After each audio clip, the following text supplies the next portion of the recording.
S, ಇವತ್ತಿನ inside ಸುದ್ದಿಯಲ್ಲಿ ಬಹಳ ಮುಖ್ಯವಾಗಿ ಎರಡು ವಿಚಾರಗಳನ್ನು ನಿಮ್ಮ ಮುಂದೆ ಇಡ್ತಾ ಇದ್ದೀನಿ. ಒಂದು, ಕೇಂದ್ರ ಸರ್ಕಾರ ಸುಗ್ರೀವಾಜ್ಞೆಯನ್ನು ಹೊರಡಿಸಿರುವಂಥದ್ದು. ಕೇರಳ ಸರ್ಕಾರ ಮಾರ್ಚ್ 27ನೇ ತಾರೀಕಿನಿಂದೇ ಒಂದು ಸುಗ್ರೀವಾಜ್ಞೆಯನ್ನು ಹೊರಡಿಸಿತ್ತು. ಆದರೆ ಈಗ ಕೊರೋನಾ ವಾರಿಯರ್ಸ್ಗೆ ಒಂದು ಭದ್ರತೆಯನ್ನು ನೀಡುವಂತಹ ನಿಟ್ಟಿನಲ್ಲಿ ಕೇಂದ್ರ ಸರ್ಕಾರ ತಂದಿರುವಂತಹ ಸುಗ್ರೀವಾಜ್ಞೆ ಬಹಳ ಮುಖ್ಯ ಆಗುತ್ತೆ. ಕರ್ನಾಟಕ ಸರ್ಕಾರವು ಕೂಡ ಅದೇ ಮಾದರಿಯಲ್ಲಿ ಒಂದು ಸುಗ್ರೀವಾಜ್ಞೆಯನ್ನು ತರ್ತಾ ಇರುವಂಥದ್ದು.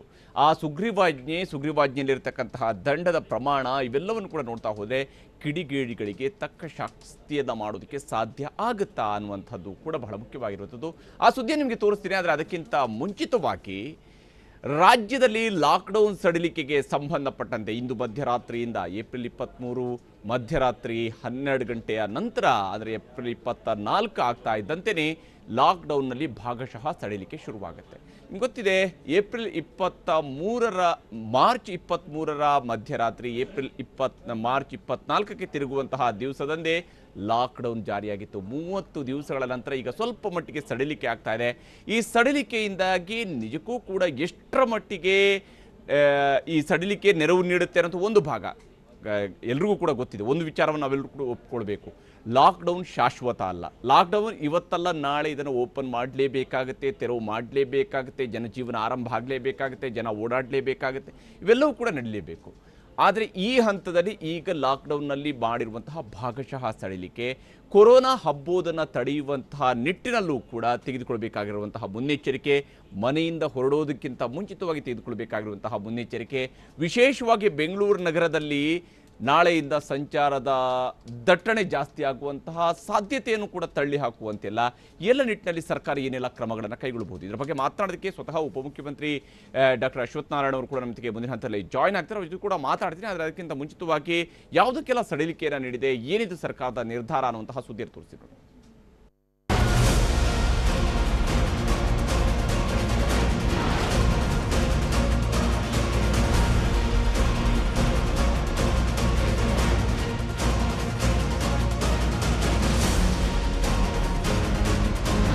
ಲಾಕ್ಡೌನ್ ಮನೆಯಲ್ಲಿ ಜನರನ್ನ ಬಂಧಿಯಾಗಿಸಿದೆ.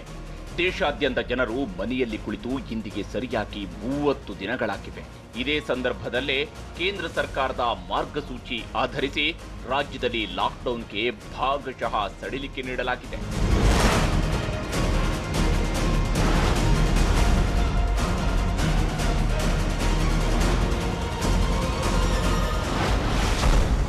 ಇಂದು ಮಧ್ಯರಾತ್ರಿಯಿಂದಲೇ ಲಾಕ್ಡೌನ್ ಸಡಿಲಿಕೆ ಜಾರಿ. ಇಡೀ ದೇಶವನ್ನ ಮಾರ್ಚ್ 23ರ ಮಧ್ಯರಾತ್ರಿಯಿಂದ ಲಾಕ್ಡೌನ್ ಮಾಡಲಾಗಿತ್ತು. ಈಗ ಅದೇ ಮಾದರಿಯಲ್ಲಿ ಏಪ್ರಿಲ್ 23ರ ಮಧ್ಯರಾತ್ರಿಯಿಂದ ಲಾಕ್ಡೌನ್ ಭಾಗಶಃ ಸಡಿಲಿಕೆ ಮಾಡಲಾಗುತ್ತಿದೆ. ಇದರಿಂದಾಗಿ ನಾಳೆ ಬೆಳಗ್ಗೆಯಿಂದ ಜನರ ಓಡಾಟ ಕೂಡ ಸಹಜವಾಗಿಯೇ ಹೆಚ್ಚಳವಾಗುವ ನಿರೀಕ್ಷೆ ಇದೆ.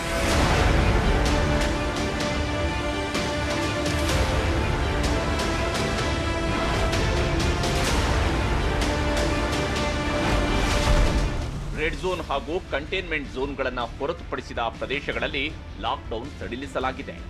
ಆರೋಗ್ಯ ಕ್ಷೇತ್ರದಲ್ಲಿರುವ ಎಲ್ಲಾ ಚಟುವಟಿಕೆಗಳು ಎಂದಿನಂತೆ ಕಾರ್ಯಾರಂಭಿಸಲು ಮಾರ್ಗಸೂಚಿ ಅನುಮತಿ ನೀಡಿದೆ.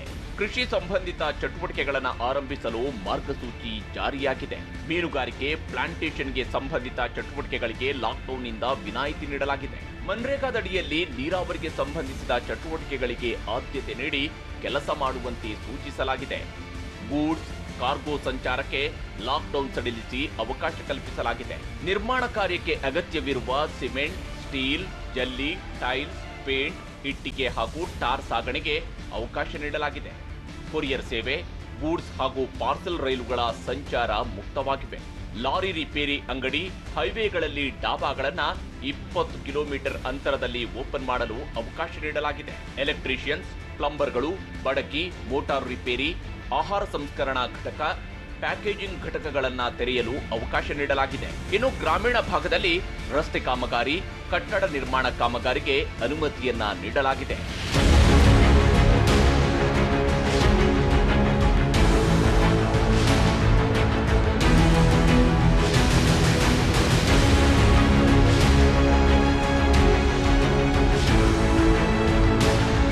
ಹೀಗೆ ಒಂದೆಡೆ ಲಾಕ್ಡೌನ್ಗೆ ಭಾಗಶಃ ಸಡಿಲಿಕೆ ನೀಡುವ ಮೂಲಕ ದೈನಂದಿನ ಚಟುವಟಿಕೆ ಹಂತ ಹಂತವಾಗಿ ಶುರುವಾಗುವಂತೆ ನೋಡಿಕೊಳ್ಳಲಾಗಿದೆ.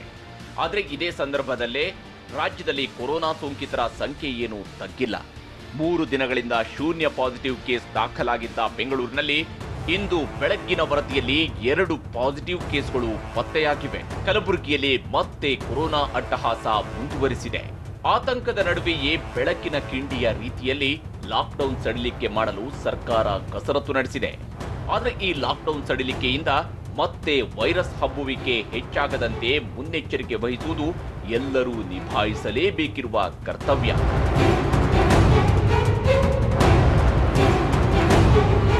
ಕಿರಣ್ ಹನಿಯಡ್ಕ, TV9 ಬೆಂಗಳೂರು. ಸರ್ಕಾರ ಲಾಕ್ಡೌನ್ ಸಡಿಲಿಕೆಗೆ ಸಂಬಂಧಪಟ್ಟಂತೆ ಮೊದಲ ಆದೇಶವನ್ನು ನೀಡಿದ ನಂತರ ಒಂದು ಅಡಿಷನಲ್ ಆದಂತಹ ಒಂದಿಷ್ಟನ್ನು ಸೇರ್ಪಡೆ ಮಾಡಿದಂತಹ ಮತ್ತೊಂದು ಆದೇಶವನ್ನು ಕೂಡ ಮಾಡ್ತು.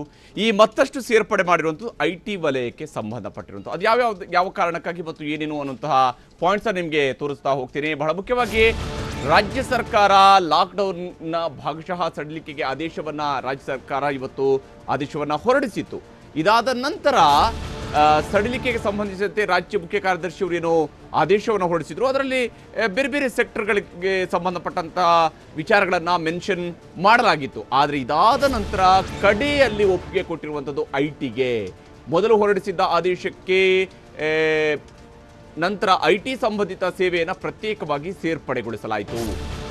IT ಹಾಗೂ IT ಸಂಬಂಧಿತ ಸೇವೆಗಳನ್ನು ಸೇರಿಸಿ ರಾಜ್ಯ ಸರ್ಕಾರ ಆದೇಶವನ್ನು ಹೊರಡಿಸಿದೆ. ವೆರಿ ಇಂಪಾರ್ಟೆಂಟ್ ಒಂದು ಅಂಶವೂ ಕೂಡ ಇದೆ ಇಲ್ಲಿ. ಕನಿಷ್ಠ ಸಿಬ್ಬಂದಿ ಅನ್ನೋದನ್ನು ಮೆನ್ಷನ್ ಮಾಡಿದೆ. ಕನಿಷ್ಠ ಸಿಬ್ಬಂದಿ ಅನ್ನೋದನ್ನು ಯಾರು ನಿರ್ಧಾರ ಮಾಡ್ತಾರೆ ಗೊತ್ತಿಲ್ಲ. ಕನಿಷ್ಠ ಸಿಬ್ಬಂದಿಯನ್ನು ಬಳಸಿ IT ಹಾಗೂ IT ಸಂಬಂಧಿತ ಸೇವೆಗಳ ಕಾರ್ಯನಿರ್ವಹಣೆಗೆ ಈಗ ಒಪ್ಪಿಗೆಯನ್ನು ಸರ್ಕಾರ ಕೊಟ್ಟಿದೆ. ಉಳಿದಂತೆ ಸಿಬ್ಬಂದಿ ಮನೆಯಿಂದಲೇ ಕೆಲಸ ಮಾಡುವಂತೆ ಆದೇಶದಲ್ಲಿ ಸ್ಪಷ್ಟನೆ ನೀಡಿದ್ದಾರೆ. ಹೀಗಾಗಿ ಈಗ ಕನಿಷ್ಠ ಸಿಬ್ಬಂದಿ ಅನ್ನುವಂಥದ್ದಕ್ಕೆ ಯಾವುದು ಮಾನದಂಡ ಅನ್ನುವಂಥದ್ದು ಕೂಡ ಸ್ಪಷ್ಟತೆ ಸಿಗಬೇಕಾಗಿದೆ.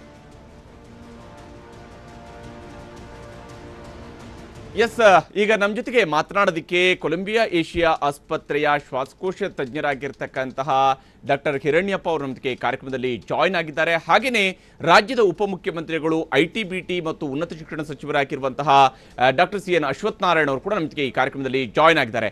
ಮೊದಲಿಗೆ ಡಾಕ್ಟರ್ ಹಿರಣ್ಯಪ್ಪ ಅವರು, ಈಗ ನಾನು ಉಪಮುಖ್ಯಮಂತ್ರಿಯವರನ್ನ ಮಾತನಾಡುತ್ತೇನೆ, ಆದರೆ ಅದಕ್ಕಿಂತ ಮುಂಚಿತವಾಗಿ ಮೊದಲಿಗೆ ಡಾಕ್ಟರ್ ಹಿರಣ್ಯಪ್ಪ ಅವರು, ಈಗ ಸರ್ಕಾರ ಲಾಕ್ಡೌನ್ನ ಸಡಿಲಿಕೆಯನ್ನು ಮಾಡಿರುವಂಥದ್ದು ಒಂದಷ್ಟು ಭಾಗಶಃ ಸಡಿಲಿಕೆ, ಕೆಲವೊಂದು ವಿಚಾರಗಳಿಗೆ ಸಂಬಂಧಪಟ್ಟಂತೆ ಸಡಿಲಿಕೆಯನ್ನು ಮಾಡಿದೆ. ಬಹುಶಃ ಲಾಕ್ಡೌನ್ನೇ ಪರಿಹಾರ ಅಲ್ಲ ಅನ್ನುವಂಥದ್ದು ಗೊತ್ತಿದೆ. ಲಾಕ್ಡೌನ್ ಅನ್ನು ಎಲ್ಲಿವರೆಗೆ ಕಂಟಿನ್ಯೂ ಮಾಡೋದಕ್ಕೆ ಸಾಧ್ಯ ಅನ್ನುವಂತಹ ಪ್ರಶ್ನೆಯೂ ಕೂಡ ಇದ್ದೇ ಇರುತ್ತೆ. ಈ ಭಾಗಶಃ ಸಡಿಲಿಕೆ ಆದಂತಹ ಸಂದರ್ಭದಲ್ಲಿ ಜನರ ಓಡಾಟ ಸಹಜವಾಗಿಯೇ ಶುರುವಾಗುತ್ತೆ. ಒಂದಷ್ಟು ಜನ ಒಂದಷ್ಟು ಸೆಕ್ಟರ್ಗಳಲ್ಲಿ ಕೆಲಸ ಮಾಡಬೇಕಾದವರು ಹೊರಗಡೆ ಬರಲೇಬೇಕಾಗುತ್ತೆ, ಮನೆಗಳಲ್ಲಿ ಬಂದಿ ಆಗಿರುವವರು. ಈ ಸಂದರ್ಭದಲ್ಲಿ ಅಗತ್ಯವಾಗಿ ತೆಗೆದುಕೊಳ್ಳಲೇಬೇಕಾಗಿರುವ ಮುನ್ನೆಚ್ಚರಿಕೆಯ ಬಗ್ಗೆ ತಾವು ಏನೇನು ಹೇಳ್ತೀರಿ?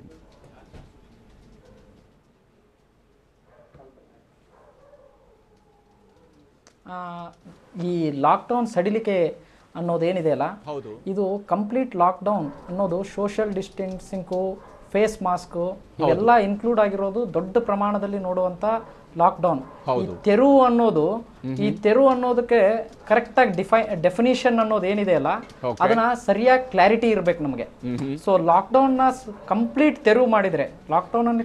ತೆರವು ಮಾಡಿದ್ರೆ ಮೀನ್ಸ್ ಎಲ್ಲ ಮೊದಲಿನಂತೆ ನಡೆಯೋದಂತಾದ್ರೆ ಈ number of cases of corona ಜಾಸ್ತಿ ಆಗೋದಂತೂ ಗ್ಯಾರಂಟಿ. ಬಿಕಾಸ್ ಈ ಲಾಕ್ಡೌನ್ ತೆರವು ಮಾಡೋದು ಈಗ ಆಲ್ಮೋಸ್ಟ್ ನಾವು 1 ಮಂತ್ ಆಯ್ತು ಈಗ ನಾವು ಈ ಲಾಕ್ಡೌನಲ್ಲಿದ್ದು. ಸೊ ಬೇರೆ ಪರಿಣಾಮಗಳು ಜಾಸ್ತಿ ಆಗುತ್ತೆ ಲಾಕ್ಡೌನಲ್ಲಿ ಮನೆಯಲ್ಲಿದ್ದು. ಆ್ಯಂಡ್ ಬೇರೆ ಎಕನಾಮಿಕ್ ಆ್ಯಕ್ಟಿವಿಟಿ ಎಲ್ಲ ಆಗಲಿಲ್ಲ ಅಂದರೆ ಮನೆಯಲ್ಲಿ ಕೂತು ಜಾಬ್ ಲಾಸಸ್ ಇವೆಲ್ಲ ಆಗ್ಬೋದು. ಆ ರೀತಿಯಿಂದ ಗೌರ್ಮೆಂಟ್ ಅವರು ಥಿಂಕ್ ಮಾಡಿಬಿಟ್ಟು ಸರ್ಟನ್ ಎಕನಾಮಿಕ್ ಆ್ಯಕ್ಟಿವಿಟೀಸ್ ಆಗಲಿ ಅಂತ ಅವ್ರು ಸರ್ಟನ್ ಸಡಿಲಿಕೆ ಕೊಟ್ಟಿದ್ದಾರೆ. ಎಸ್ಪೆಷಲಿ ಈ IT ನೀವು ಹೇಳ್ತಾ ಇರೋ ತೆರವು ಯಾಕೆ ಕೊಟ್ಟಿದ್ದಾರೆ ಅಂದರೆ ಇದು ಮೋಸ್ಟ್ ಆಫ್ ದ ಟೈಮ್ ಇದು ವರ್ಕ್ ಫ್ರಮ್ ಹೋಮ್ ಅಲ್ಲಿ ಮಾಡ್ಬೋದು. ಇದು it is still continuing a lockdown and doing your work and you can still maintain some kind of economic activity going on. So certain ಸೆಕ್ಟರ್ಸಿಗೆ ಈ ಥರ ಕೊಟ್ಟರೆ certain work continue ಮಾಡಲೇಬೇಕಾಗತ್ತೆ. ಸೊ ಈಗ ನಾವು ಹಾಗೆ ಲಾಕ್ಡೌನ್ ಅಲ್ಲಿ ಇರ್ಲಿಕ್ಕಾಗಲ್ಲ. ಸೊ ಈ ಸಡಿಲಿಕೆ ಅನ್ನೋದನ್ನ ಸ್ಲೋ ಆಗಿ ರಿಲೀಸ್ ಮಾಡಿ ಫೇಸ್ಡ್ ವೈಸ್ ಲಾಕ್ಡೌನ್ ಮಾಡೋದೇ ಉತ್ತಮ. ಈ ಫೇಸ್ಡ್ ವೈಸ್ ಲಾಕ್ಡೌನ್ ಮಾಡೋದು ಯಾವಾಗ ಎಲ್ಲಿ ಅಂತ ಪ್ರಶ್ನೆ ಇಡೀ ಜಗತ್ತಿಗೆ ಕಾಡ್ತಾ ಇದೆ. ಸೊ ನಮ್ಮ ಸಿಚುವೇಶನ್ ಮೀನ್ಸ್ ನಮ್ಮ ಬೆಂಗಳೂರಿನಲ್ಲಿ ಇರುವ ಸಿಚುವೇಶನ್ಸು, ನಮ್ಮಲ್ಲಿ ಇರುವ ಕೋವಿಡ್ ಕೇಸಸ್ಗಳ ಸಂಖ್ಯೆಗಳನ್ನು ನೋಡಿ ಎಷ್ಟು ಮಟ್ಟಿಗೆ ಅದನ್ನ ಹತ್ತಿಕ್ಕಾಗಿದೆ ಅದನ್ನು ಪರಿಗಣನೆಯನ್ನು ತಗೊಂಡು ಆಮೇಲೆ ಫೇಸ್ಡ್ ವೈಸ್ ಲಾಕ್ಡೌನ್ ಮಾಡುವಂಥ ಗೌರ್ಮೆಂಟ್ ಅವರು ತಗೋಬೇಕು. ಎಸ್, ಖಂಡಿತ ಡಾಕ್ಟರ್ Decisions ಹಿರಣ್ಯಪ್ಪ ಅವರೇ, ಅನ್ನು ತಗೋಬೇಕು. ನಾನು ಮಾತಾಡ್ತೀನಿ. ಬಹಳ ಮುಖ್ಯವಾಗಿ ತಮ್ಮ ಜೊತೆಗೆ ಈ ಅವಧಿಯಲ್ಲಿ ಹೊರಗಡೆ ಬರುವಂತಹ ವ್ಯಕ್ತಿಗಳು ಕೂಡ ಏನೆಲ್ಲ ಮುನ್ನೆಚ್ಚರಿಕೆ ತೆಗೆದುಕೊಳ್ಬೇಕಾಗಿದೆ ಅನ್ನೋದರ ಬಗ್ಗೆ ಕೂಡ ನಾನು ನಿಮ್ಮ ಜೊತೆಗೆ ಮತ್ತೆ ಮಾತಾಡ್ತೀನಿ. ಹಾಗೆಯೇ ಡಾಕ್ಟರ್ ಅಶ್ವಥ್ ನಾರಾಯಣ ಅವರು ಕೂಡ ನಮ್ಮ ಜೊತೆಗೆ ಜಾಯ್ನ್ ಆಗಿದ್ದಾರೆ. ಡಾಕ್ಟರ್ ಅಶ್ವಥ್ ನಾರಾಯಣ ಅವರೇ, ಬಹಳ ಮುಖ್ಯವಾಗಿ ಲಾಕ್ಡೌನ್ನ ಸಡಿಲಿಕೆಗೆ ಒಂದು ಭಾಗಶಃ ತೆರವನ್ನ ಕೇಂದ್ರ ಸರ್ಕಾರದ ಮಾರ್ಗಸೂಚಿಯ ಆಧರಿಸಿ ಇವತ್ತೀಗ ನೀಡಲಾಗಿದೆ. ಇದರಿಂದಾಗಿ ಹೇಗೆ ಚಟುವಟಿಕೆಗಳನ್ನು ಪುನರಾರಂಭ ಮಾಡೋದಕ್ಕೆ ಸಾಧ್ಯ ಆಗ್ತದೆ? ಈಗ ಕಟ್ಟಡ ನಿರ್ಮಾಣ ಇರ್ಬೋದು, ರಸ್ತೆ ಕಾಮಗಾರಿಗಳಿರ್ಬೋದು, ಇವುಗಳಿಗೂ ಕೂಡ ಎಷ್ಟು ಮಟ್ಟಿಗೆ ಅವಕಾಶವನ್ನು ಮಾಡಿಕೊಡೋದಕ್ಕೆ ಸಾಧ್ಯ ಆಗತ್ತೆ ಅಂತ?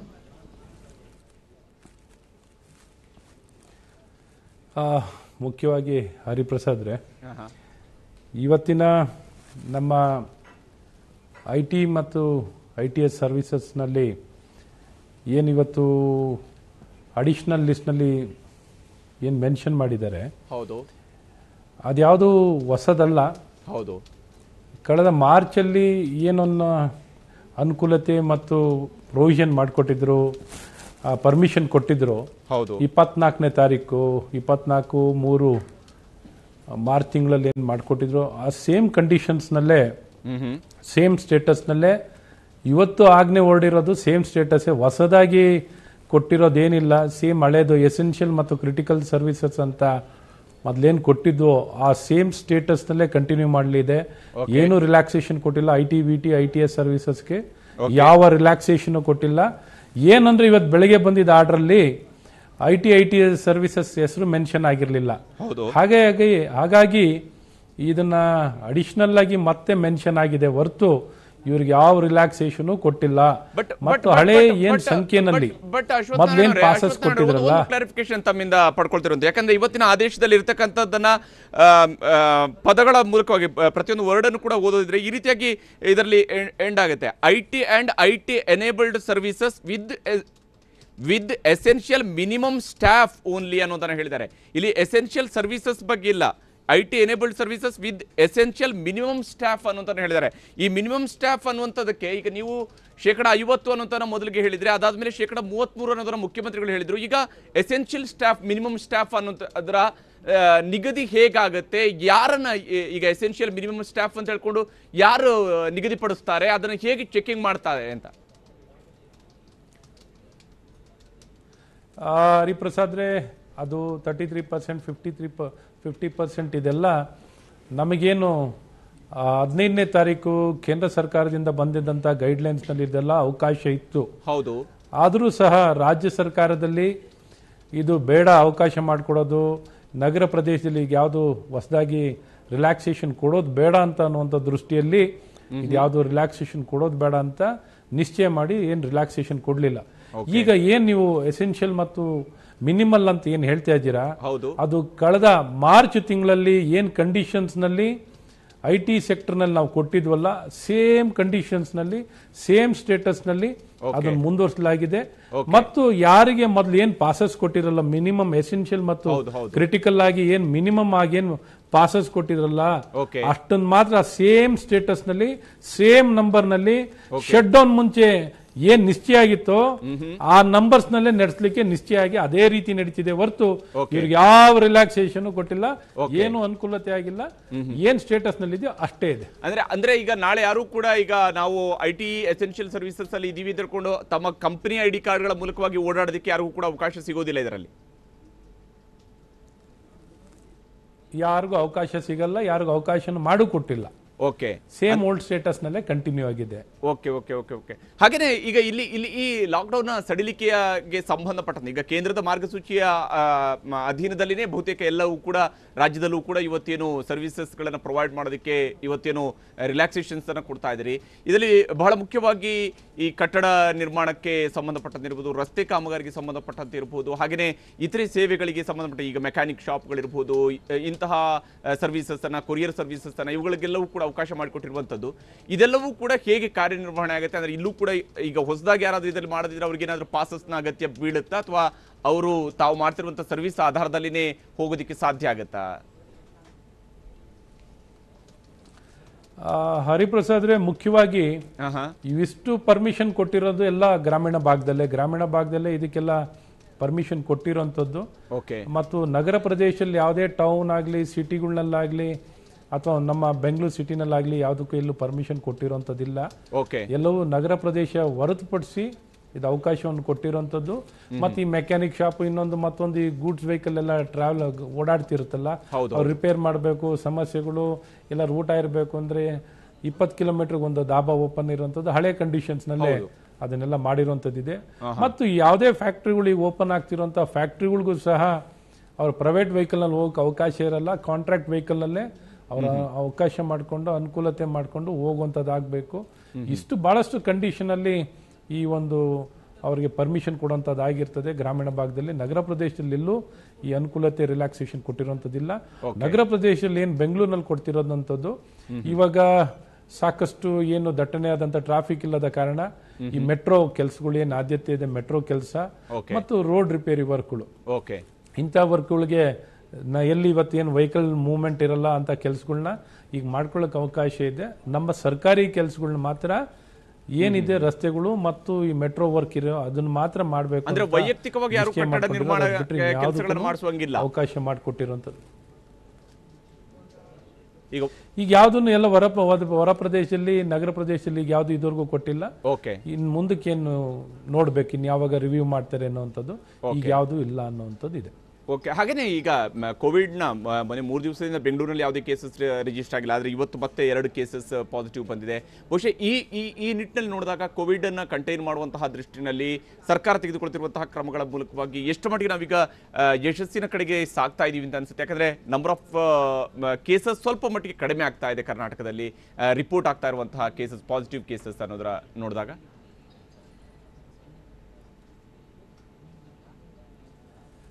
ಮುಖ್ಯವಾಗಿ ನಮ್ಮ ರಾಜ್ಯಕ್ಕೆ ಉತ್ತಮವಾಗಿ ನಾವು ನಿರ್ವಹಣೆ ಮಾಡಿದ್ವಿ ಅನ್ನೋಂಥ ಒಂದು ಅಪ್ರಿಸಿಯೇಷನ್ ಎಲ್ಲ ಕಡೆ ಇದೆ. ಬಹಳ ಉತ್ತಮವಾಗಿ ನಿರ್ವಹಣೆ ಆಗ್ತಿದೆ. ಎಲ್ಲರ ಸಹಕಾರದೊಂದಿಗೆ ಎಲ್ಲ ನಮ್ಮ ಹೆಲ್ತ್ ವರ್ಕರ್ಸು, ಇನ್ನಿತರ ಪೊಲೀಸ್ ಸಿಬ್ಬಂದಿಗಳು, ಇನ್ನಿತರ ಎಲ್ಲ ಕಾರಣಕರ್ತರ ಮಾಧ್ಯಮ ಎಲ್ಲರೂ ಹಲವಾರು ಜನ ಕಾರಣಕರ್ತರಾಗಿದ್ದಾರೆ.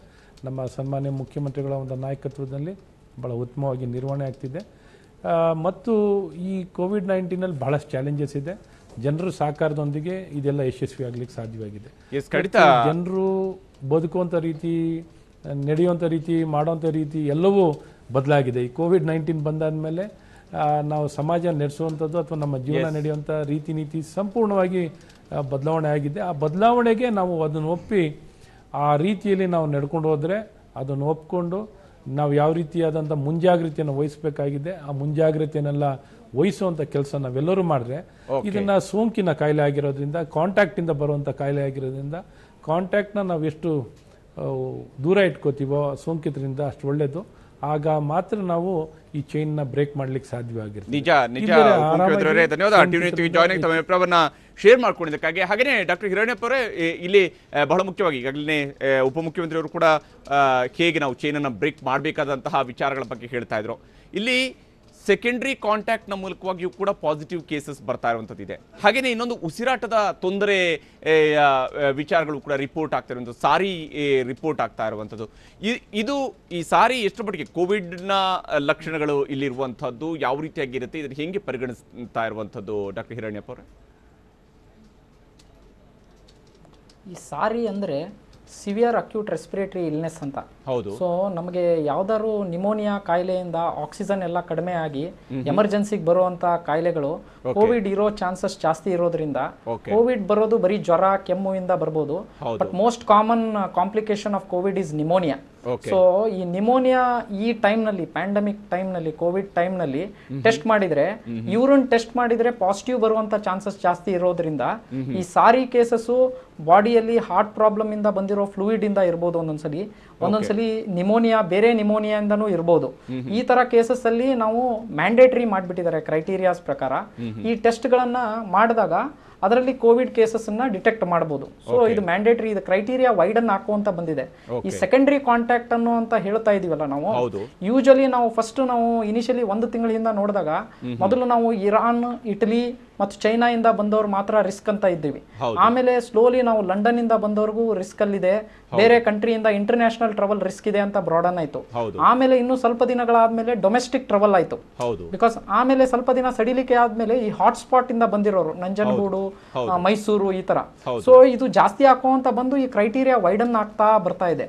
ಈಗ ನಾವು ರೀಜನ್ ವೈಸ್ ನೋಡ್ತಾ ಇದೀವಿ. ಈಗ ಎಕ್ಸಾಂಪಲ್ ನೀವು ಪಾದರಾಯನಪುರ ನೋಡಿದ್ವಿ, ಅಥವಾ ಈ ಕಂಟೈನ್ಮೆಂಟು ತಬ್ಲಿಕಿ ಈ ತರದ್ರಿಂದ ನೋಡಿದ್ವಿ.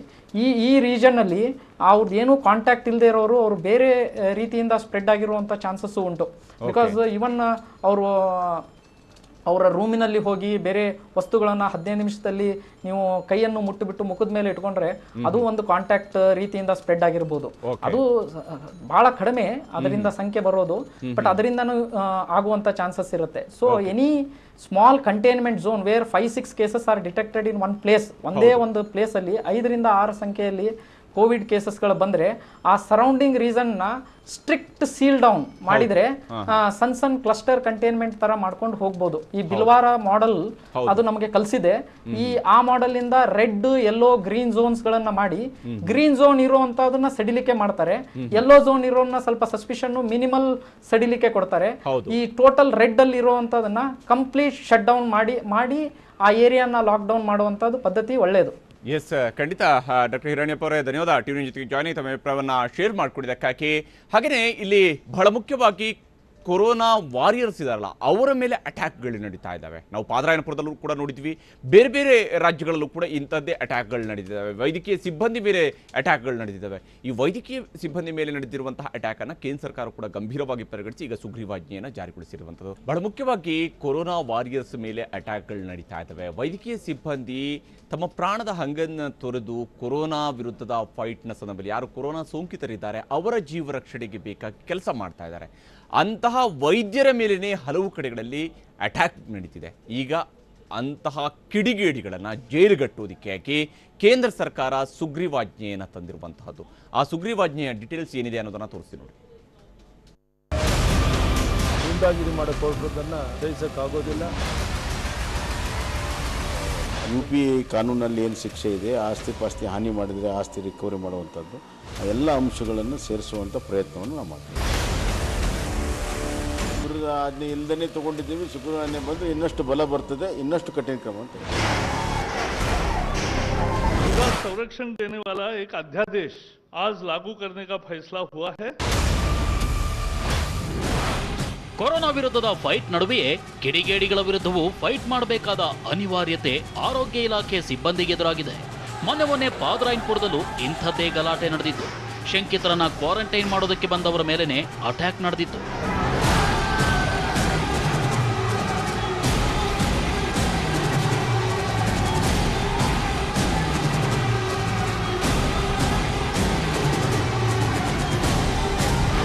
ಇದು ಕೇವಲ ಪಾದರಾಯನಪುರದಲ್ಲಿ ಮಾತ್ರ ನಡೆದಿದ್ದಲ್ಲ, ದೇಶಾದ್ಯಂತ ಹಲವು ರಾಜ್ಯಗಳಲ್ಲಿ ವೈದ್ಯಕೀಯ ಸಿಬ್ಬಂದಿ ಮೇಲೆ ಅಟ್ಯಾಕ್ ನಡೆದಿದೆ. ಇದೇ ಕಾರಣಕ್ಕೆ ವೈದ್ಯರಿಗೆ ರಕ್ಷಣೆ ನೀಡುವಂತೆ IMA ಆಕ್ರೋಶ ವ್ಯಕ್ತಪಡಿಸಿತ್ತು. ಇದರ ನಡುವೆ ಇಂದು ಮೋದಿ ಸರ್ಕಾರ ಕೊರೋನಾ ವಾರಿಯರ್ಸ್ ರಕ್ಷಣೆಗೆ ಸುಗ್ರೀವಾಜ್ಞೆ ಹೊರಡಿಸಿದೆ. संरक्षण देने वाला एक अध्यादेश आज लागू करने का फैसला हुआ है और राष्ट्रपति जी के हस्ताक्षर के बाद वो तत्काल प्रभाव से लागू होगा. पूरा संरक्षण देने वाला एक अध्यादेश आज लागू करने का फैसला हुआ है और राष्ट्रपति जी के हस्ताक्षर के बाद वो तत्काल प्रभाव से लागू होगा. महामारी के संकट से जूझने वाले योद्धाओं को देश जब उन्हें सलाम कर रहा है, कुछ लोग उन पर हमले कर रहे हैं. कुछ लोग उन्हें संक्रमण फैलाने वाले समझ रहे हैं और ऐसी हिंसा या त्रासदी नहीं चलेगी, यह देखना पूरे समाज का और इसलिए सरकार का काम है. इसलिए जो महामारी बीमारी कानून था, एपिडेमिक डिसीजेस एक्ट 1897, बहुत पुराना कानून है. उस कानून के तहत 123 साल पहले वाला कानून है. उस कानून के तहत उसमें बदलाव करके यह अध्यादेश लागू करने का निर्णय आज मंत्रिमंडल ने किया है। ಇಷ್ಟಕ್ಕೂ ಮೋದಿ ಸರ್ಕಾರ ಹೊರಡಿಸಿರುವ ಸುಗ್ರೀವಾಜ್ಞೆಯಲ್ಲಿ ವೈದ್ಯಕೀಯ ಸಿಬ್ಬಂದಿ ಮೇಲೆ ನಡೆಸುವ ಹಲ್ಲೆಯನ್ನ ಗಂಭೀರವಾಗಿ ಪರಿಗಣಿಸಲಾಗಿದೆ. ಸುಗ್ರೀವಾಜ್ಞೆಯಲ್ಲಿರುವ ಪ್ರಮುಖ ಅಂಶಗಳು ಹೀಗಿವೆ.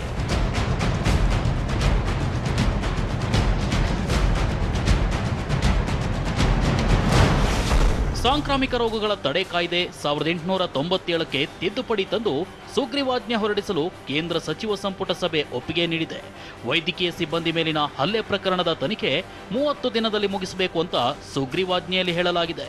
ಹಾಗೆ ಹಲ್ಲೆ ಪ್ರಕರಣಕ್ಕೆ ಸಂಬಂಧಿಸಿದಂತೆ 1 ವರ್ಷದೊಳಗೆ ನ್ಯಾಯಾಲಯ ತೀರ್ಪು ನೀಡಬೇಕು ಅಂತ ಸಮಯ ನಿಗದಿಪಡಿಸಿದೆ. ವಾಹನ, ಆಸ್ಪತ್ರೆಗೆ ಹಾನಿಯಾದರೆ ನಷ್ಟದ 2 ಪಟ್ಟು ಪರಿಹಾರ ನೀಡಬೇಕು ಅಂತ ಕಠಿಣ ನಿಲುವು ತಾಳಿದೆ. ಇಷ್ಟೇ ಅಲ್ಲದೆ ಸಾರ್ವಜನಿಕ ಆಸ್ತಿಗೆ ಹಾನಿಯಾದರೆ ನಷ್ಟದ 2 ಪಟ್ಟು ಪರಿಹಾರ ನೀಡಬೇಕು ಅಂತಲೂ ಸುಗ್ರೀವಾಜ್ಞೆಯಲ್ಲಿ ನಿಗದಿಪಡಿಸಲಾಗಿದೆ. ಇದರ ಜೊತೆಗೆ ಅಪರಾಧಿಗಳಿಗೆ ಪ್ರಕರಣದ ತೀವ್ರತೆ ಆಧರಿಸಿ 6 ತಿಂಗಳಿಂದ 7 ವರ್ಷದವರೆಗೂ ಶಿಕ್ಷೆ ವಿಧಿಸಲು ಅವಕಾಶ ಕಲ್ಪಿಸಲಾಗಿದೆ. ಹಾಗೆ 1 ಲಕ್ಷದಿಂದ 5 ಲಕ್ಷ ರೂಪಾಯಿವರೆಗೂ ದಂಡ ವಿಧಿಸಲು ಅವಕಾಶ ಕಲ್ಪಿಸಲಾಗಿದೆ.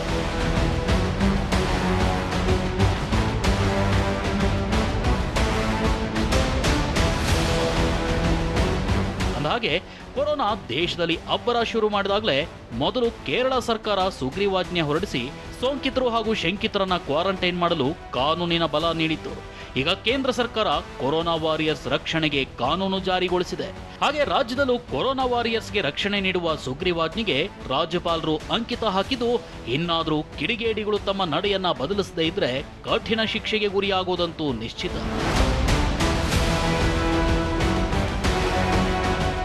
Chandramohan, national bureau, TV9. Nation at 9 ಪ್ರತಿದಿನ ರಾತ್ರಿ 9 ಗಂಟೆಗೆ TV9ನಲ್ಲಿ ಮಾತ್ರ.